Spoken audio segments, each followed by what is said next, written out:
to us here and now. If you believe in the God that I believe in, and I'm sitting next to you, forget looking at me. How can you ignore me? How can I sit next to you and you know nothing about me? That is unacceptable. So then I got to thinking, what is it that we really need to be reminded of? And I said, well, let's put 9/11 for aside for a minute and remind ourselves of something we can touch, our own lives. So I'll tell you a little story about my life and maybe you can think about your life. I remember when, that's a good start, right?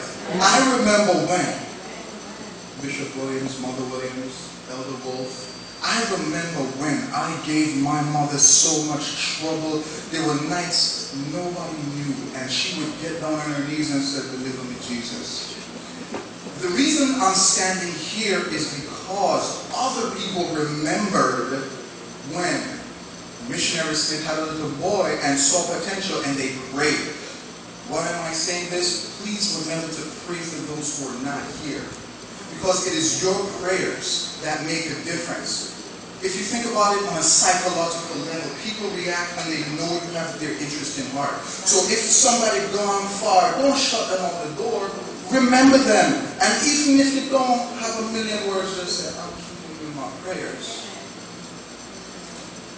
9/11 was an end. We're all gonna die. Yes, we're all gonna die. We didn't choose how we're gonna be here. So we're here. So the title of what I wanted to tell you is, what happens in between?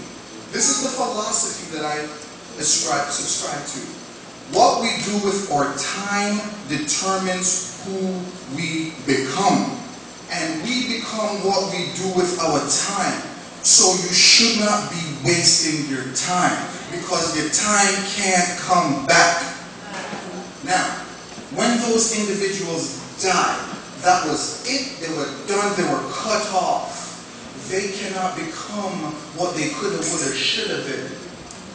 So we stand here 10 years later remembering those individuals, what they could have, what they did, this, that, and the third. And so often as we're remembering people, now mind you, as I'm talking to you, I'm also talking to myself.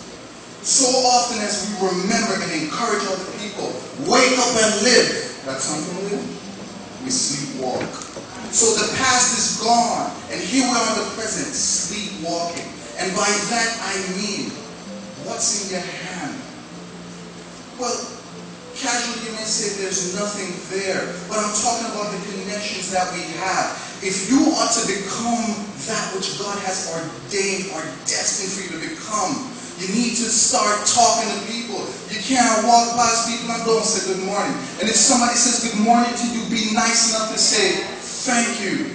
Even if you have nothing to say, remember those things. Because those are the little things that make a difference. At the end of the day, you take the coat off, you take the cufflinks off, you take the watch off, and I'm naked on the floor. They put me in the ground. The worms are going to eat me just the same way they're going to eat you.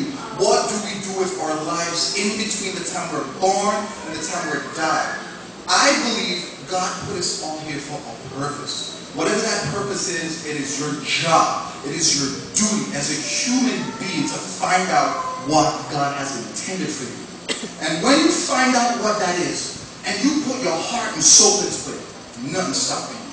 When you look at people who play basketball, or the virtuoso piano player, or any excellent human being who's directed their sole focus like a laser into anything, you know what it was? They said, wait a minute, this is what I'm here for, and I'm going to put my effort into it. If God calls you to be a minister, be a minister. If God calls, some people have patience. I don't have patience. So for the person who has patience, appreciate them. Do not abuse them. Remember their goodness. Don't take advantage of people that are nice to you. Have some thought. More importantly, remember when somebody says to you, what you're doing is wrong. It's not that they're trying to be better and bigger and blow you up. It's just that they care. And perhaps they don't know another way to say, I care. So they say to you, remember how your mother used to talk, if your mother's not here.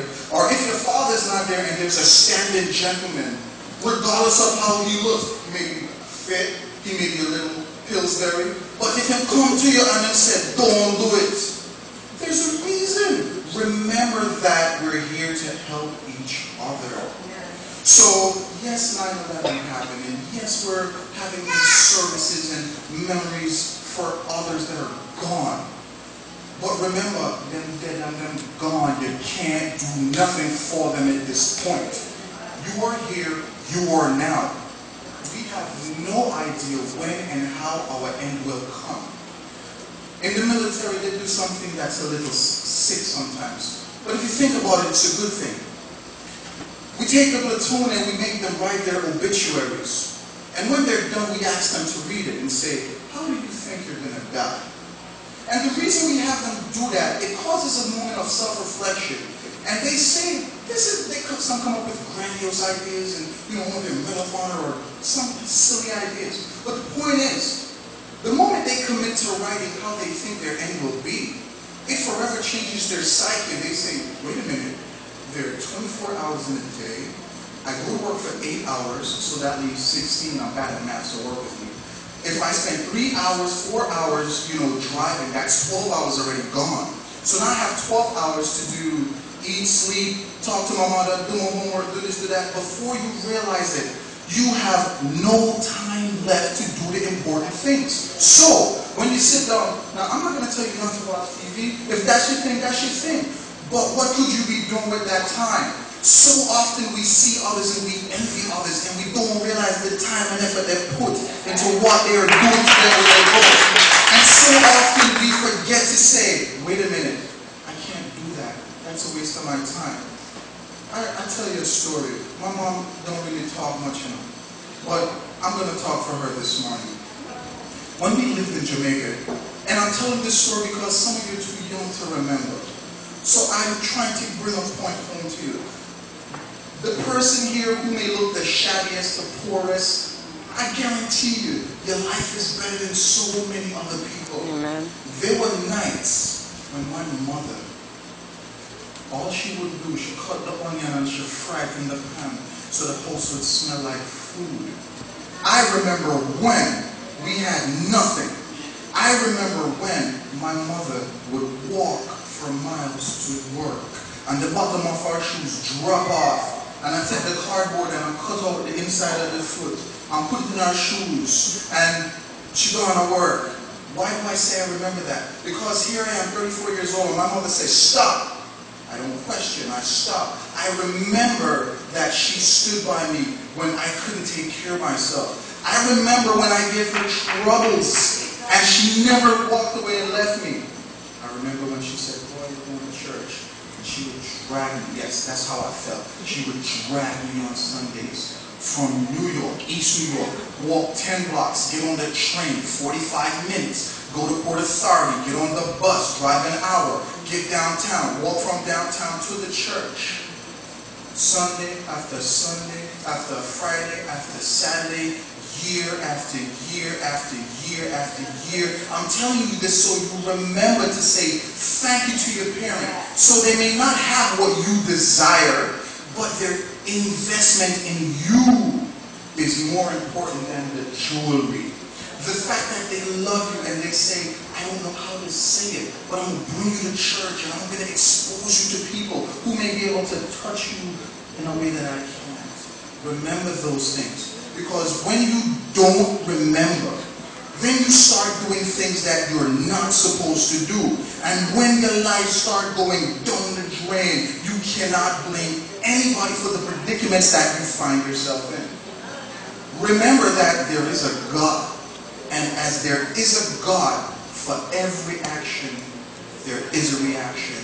And if you think say you're too big and bad for God, just wait and see how your life turns out. If you think that you can call the shots and make random decisions and don't deal with the consequences of your choices, you're sadly mistaken. Because there's a God and He loves you. You need to remember that you are better than what some people would have you believe. You are better than what the images are portrayed. And so, if I am made in the image of God, child of a king. Why am I walking around with my pants down here? Why am I walking around looking like a bag of butt if I'm in the prince? That makes no sense. Remember where you're coming from, and it will direct where you're going. And if you can't have memories, maybe you should talk to somebody. Get up every so often and go over to the older individual and say, can I help you? You may be surprised. They're not all stupid like we think. Every once in a while they stop and they listen. You may learn something. And the whole purpose of an education, it's not to get a piece of paper to put on a wall to say, I got my PhD. I'm working on being a witness and I can't talk to you. That is not the purpose. It's not to articulate yourself so that a million people cannot understand you. When you are effectively communicating, you take the complex and you make it simple. When you are effectively doing your thing, people don't need to say, what did he say? The purpose of an education is for you to be a better human being. So you learn everything, well then apply it. And if you apply it, then there's a thought, there's a plan, and then there's an action. You don't wait for people to give you handouts. You try, and if you fail, you try again. And you remember what you did before and quit repeating the same mistakes. So when your life is doing good, and let me tell you, my family and I here, they're not here today. But we were in Alaska last week, and it was one of the best experiences of my life. And I want to share it with you because I remember my son is 9 years old, and I'm looking at my son, and he's walking around, and hey, Dad, what's that? What's this? And sometimes he would just get under my skin, and I could throw him out the window. And I said, you know what? We're on vacation. I'm going to cool out. So we're sitting in a restaurant, and an older gentleman said, hey, how you doing? Do you like that? And my son said, yeah. Now, mind you, I don't know who this man is. He doesn't know my family. And he said, excuse me, what did you say? And my son said, yeah, I like that. My wife is sitting here, I'm sitting here. And he said, listen to me, young man. When I talk to you, you say yes. Now, I could have taken offense to that, and I could have said, yo, buddy, back up. That's my family. My guns are bigger than your guns. I didn't. I sat back. And you know why I sat back and did nothing? Because I remember when my mother used to talk to me, and she said, when you see an elder, you say, yes, sir, no, sir.